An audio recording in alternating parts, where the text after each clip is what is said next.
আমাকে আল্লাহ খাওয়ায়, গাবি খাওয়ায় না। আমার রিজিক দাতার মালিক আল্লাহ। আমার বিবাহ শাদী আমার এক জায়গায় বিবাহ হচ্ছে না, তাই বলে তাবিজ করতে হবে তা নয়। আপনার বিবাহ লেখায় আছে যে জায়গাতে হবে, আপনার রিজিক লেখায় আছে যে জায়গাতে আপনার যেতে হবে, আপনি যেন তাবিজের কাছে আর যান না। আল্লাহ বলতেছেন যে তোমরা যেন ঈমানকে জুলুমের সঙ্গে শিরকের সঙ্গে মিশ্রিত করিও না। আশা করা যায় তোমরা মুফলিহুন, তোমরা হেদায়েত প্রাপ্ত হবে। ঈমান যদি আপনি আনেন আর শিরক করা চলবে না। কুলসিত ঈমান আল্লাহর কাছে প্রয়োজন নেই, কুলসিত ঈমান নেই, পরিষ্কার ঈমান। আমি যে কয়েকটার উপরে ঈমান এনেছি পরিষ্কার আমার।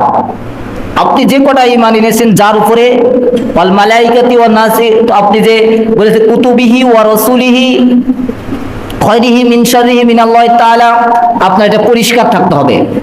আল্লাহ বলতে